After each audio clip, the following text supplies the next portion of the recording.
Hey guys, welcome back to my channel. My name is Healing Honey. If it's your first time here, welcome. So I want to share with you guys a really cool video.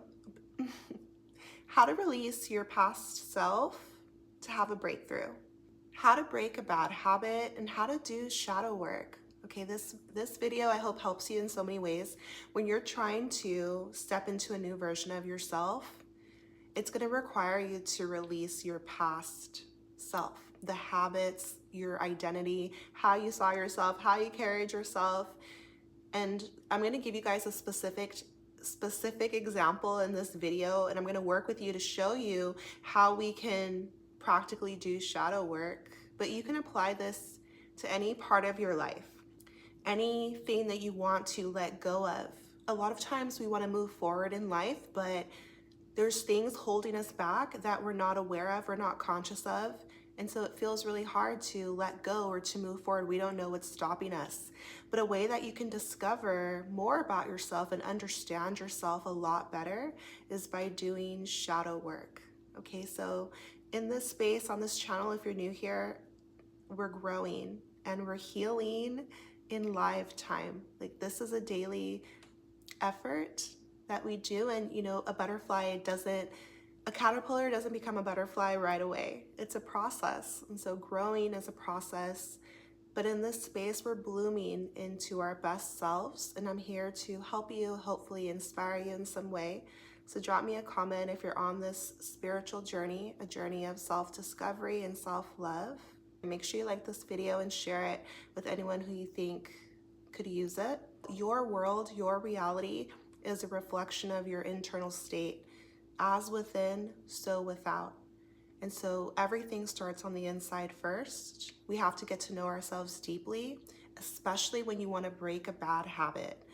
There's a way to force yourself, and that's more of the masculine energy. Like, you can be hard on yourself, tough on yourself, force yourself to change. And maybe that works for some people, but for me, I've found on my own journey that true healing comes when I know why I make the decisions that I make. I don't just force myself to make a new decision. I want to know myself fully. And in this way, it's brought so much healing that lasts, And so, how to do shadow work, how to release your past self for a breakthrough. Stop being comfortable in pain. And that's something that I remind my own self of often. You never want to get comfortable in pain, in ickiness, in things that don't serve you, whether this is a lifestyle or a habit or a mindset. True healing looks like letting go of things that have already served the season in your life. And so now it's time for a rebirth. Now it's time to become the new you. And you're allowed to do this. You're allowed to evolve. You're allowed to change. But how do we do it?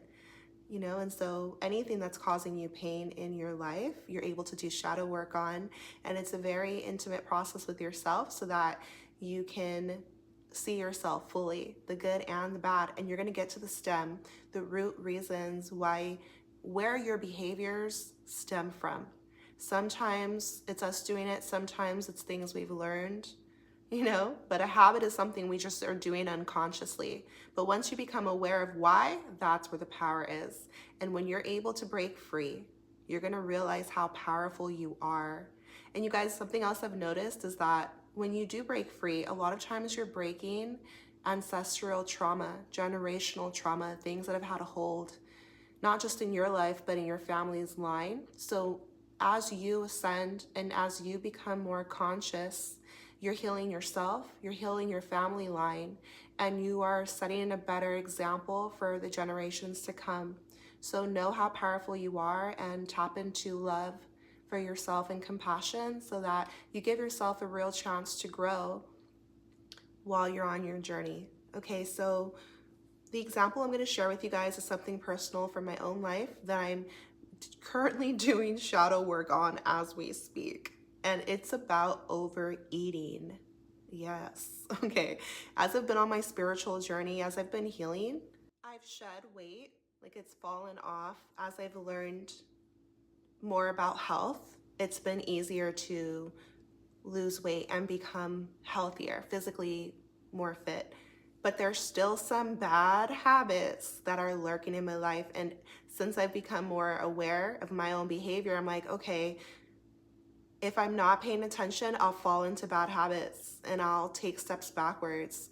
But I instead of like trying to force myself to do the right thing, I'd rather do shadow work and dig into my own self to see, okay, well, why am I behaving that way? And this is how you truly heal. This is the major key, you guys, whether you're stopping weed or whatever the vice is, because each of us are going to face temptation on earth and it's different for everyone, right? So you might think of someone who smokes cigarettes or gambling or having sex with the wrong people, or, you know, any type of thing that's not serving someone, but they know it's wrong, but they're doing it anyway. So here's the thing. So in religion, it's called a sin, but we can call it a bad habit.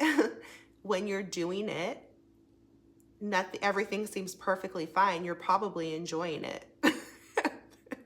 How you know it's wrong for you is, how you know it's wrong spiritually is how you feel afterwards. Your feelings are not lying to you. Your feelings are connected to your intuition, and it's your spirit speaking to you. So that's how you know something has to change. How do you feel afterwards? So when it comes to overeating, my body is telling me, like, my tummy is hurting, like it's cramping too much. I consumed too much food. So I'm using this as a little innocent example, but as you go deeper, it's just, we're so layered. We want to get to know ourselves better. Now we're ending Scorpio season, but there's any time of the year is okay for shadow work, but especially in Scorpio season. So, you know, are you brave and are you courageous to go into the depths of your own shadows to see what has been lurking there? And it's okay. This is how you really show your self-love. Whatever the bad habit is for you, start by asking yourself, why do you do it? Like, and just get a journal, get a piece of paper, just write it down. Like, why do you do it? Now, the key here is answering that question very honestly. Like, you don't want to filter it. You don't need it to look real pretty. You don't want to, you know, like, don't edit yourself. Just be raw, real, authentic, honest, because that's how you really do shadow work, and that's how you're really going to heal. You got to get to the nitty gritty. You got to get to the real part of the answer. Like, why are you doing it? Don't judge yourself yet. Okay, just answer the question, why do you do it? This is the first step to shadow work. So as I did this with this example, I had to ask myself, why do you eat if you are already full? Like, why do you keep eating? So that's why, you know, you're doing shadow work, right? When it feels uncomfortable. If you feel uncomfortable, you know you're on the right track, okay? So I came up with 5 reasons why. I just let myself write it down. It felt weird, but I did it. This is how you gain awareness. This is how you become more enlightened on what is happening within you, right? And so this is how we can make a true change. And this is how we release our past self to have a breakthrough, something new happening in your life, new behavior, new identity, new reality. Okay, so the first reason why is like, okay, well, why do you eat? Why do I eat if I feel full? And the first thing I could think of was like, because the food is good. Like, picture a really delicious meal. And I've just keep becoming a better cook. That's the crazy thing. There's yummy food everywhere. And like, I don't want to miss out. Like, fear of missing out. Like, FOMO is real, even on like a savory, delicious meal. The mindset that I've been carrying was, growing up, I grew up in a huge family. I would hear very often, basically, go get some before it's all gone. Okay, so think about like 25 people in a house and the food was served. Go get some before it's all gone.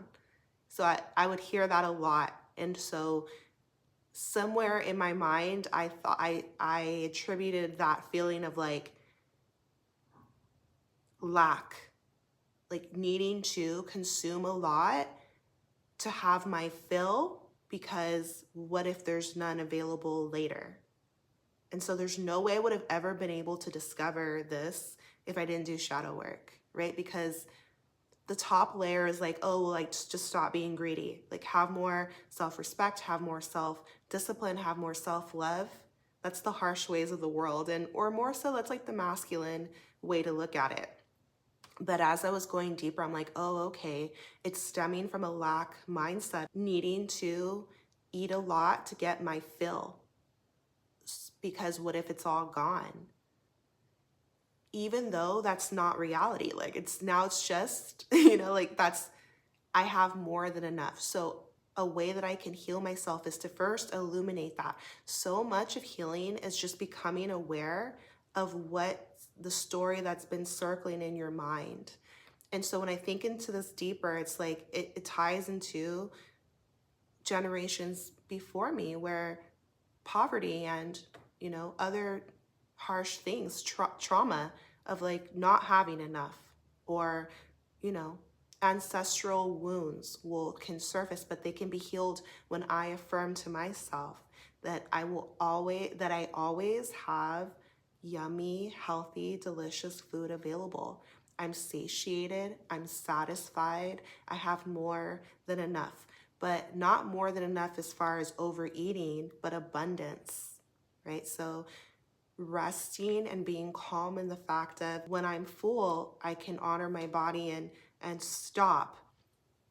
Not because of my physical body, but because of the trust and faith that I have in my ability to always have the things that I need.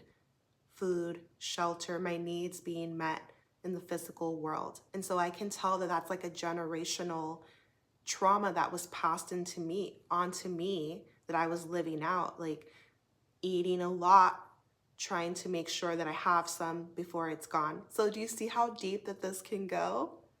And this is how we heal, is like just by realizing it. And then I love to use affirmations so that once I recognize this pattern, that's good. But then I can see where it stemmed from, that's good.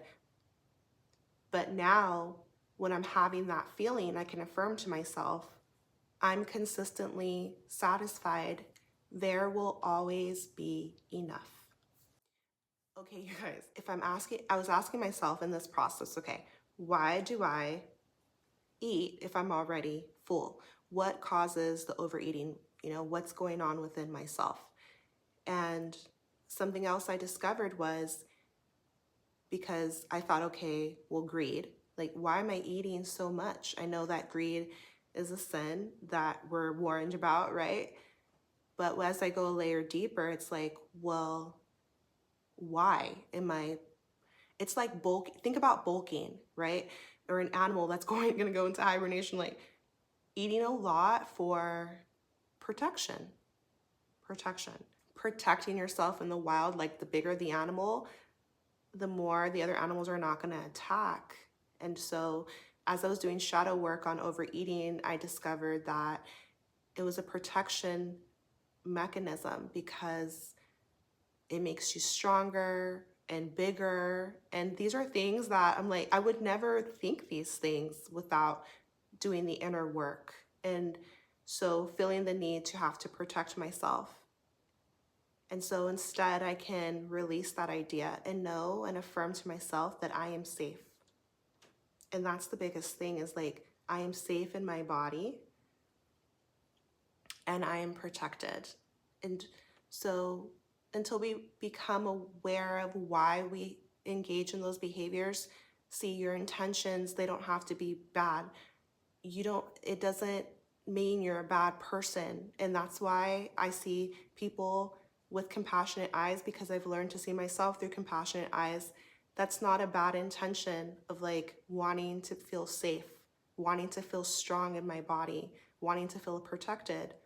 That's not bad, but going about it in an unhealthy way. I can affirm to myself, I'm safe in my body. I love and care for my body, because when I was overeating, it was disrupting my digestive system. I was overloading my body.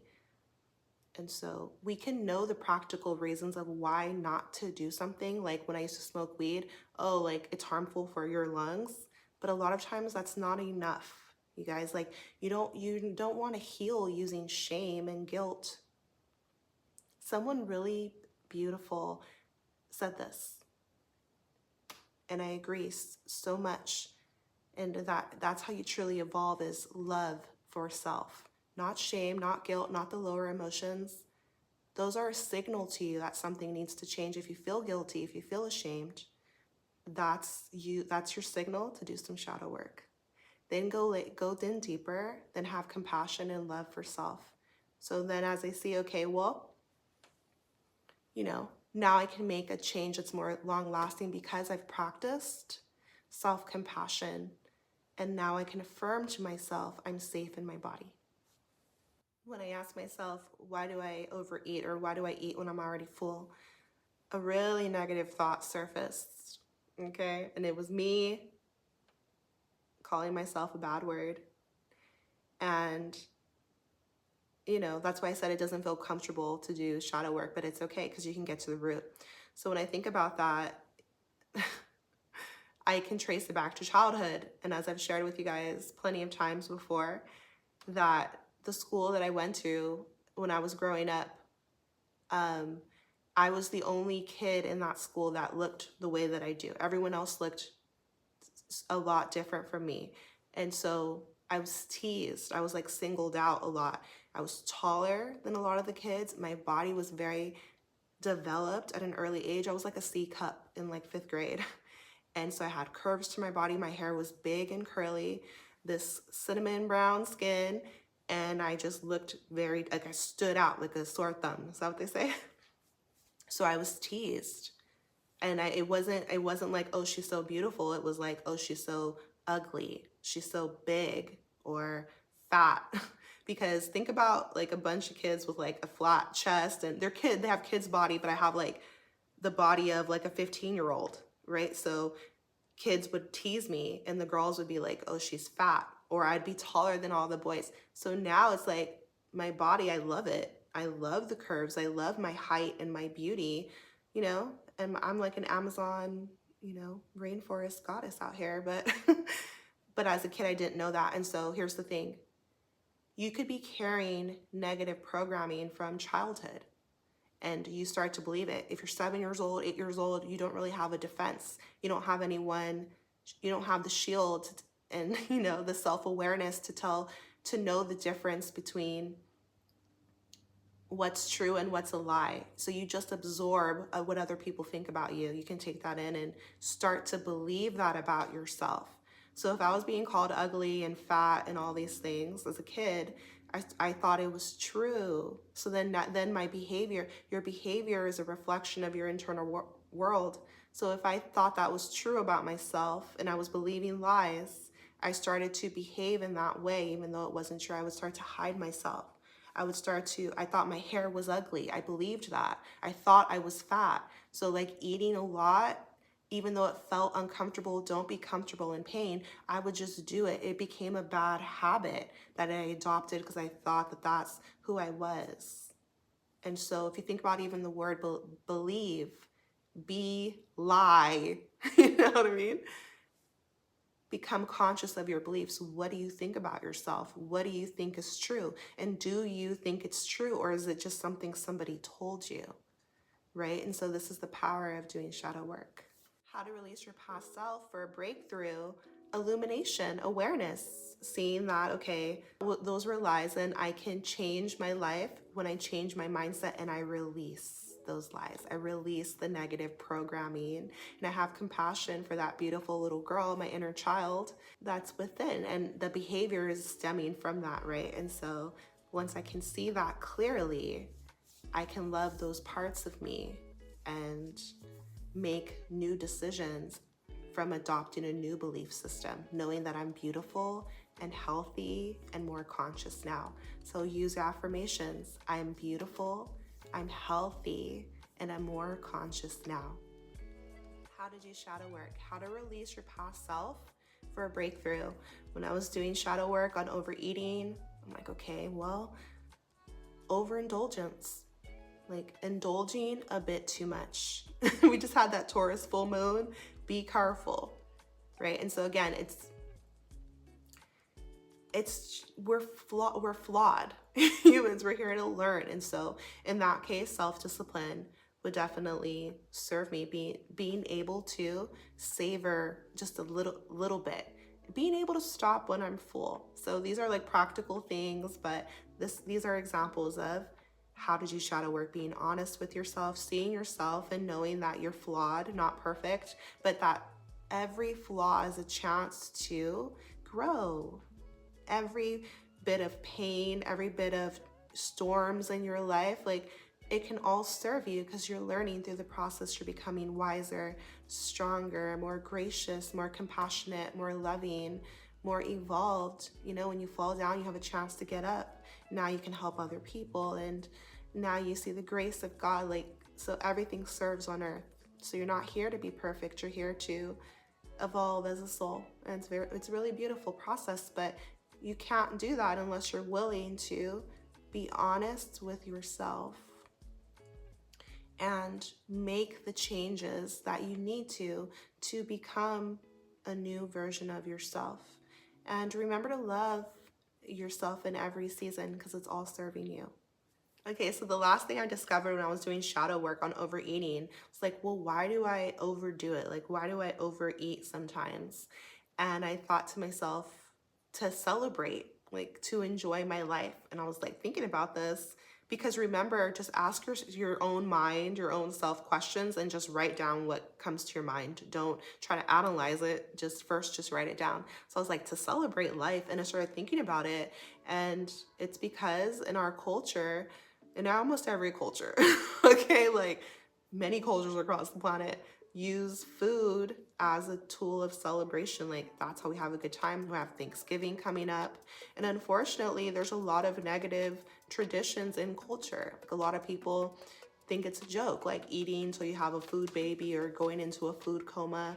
You know, as an American, just over consumption, eating way too much, and half of it the time it's not even real food. And as I'm healing myself, I'm sharing this with you guys because it's true, and because we have a chance to do better. We have the knowledge now maybe past generations just didn't have, right? So there's no excuses. It's a chance for awareness and a chance for elevation.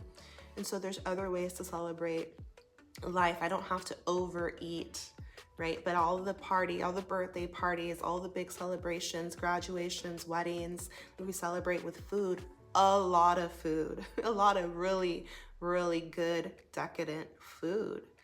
And like I said, Thanksgiving's coming up, and it's not just me, it's many people. But when I'm looking within, it's like, okay, knowing that there's other ways to enjoy life. I can enjoy the food that I like, but stop when I'm full. And knowing that I don't need to eat a lot of food, food is not a way to make me happy. Oh my God, food's not a way. And it's hard because I'm not to say that you can't love food, but balance, right? Like don't overdo it. Enjoy your food, but don't overdo it. And so again, there's no ill intentions. Like it's not like I'm a bad person. It's just that bad habits, how to break a bad habit, become aware of it. Because a lot of people will be like, oh, you're eating because you're sad. It's like, no, I'm eating because I'm happy. I'm eating because life is going amazing. Because I have lots of good food to eat and lots to celebrate in my life.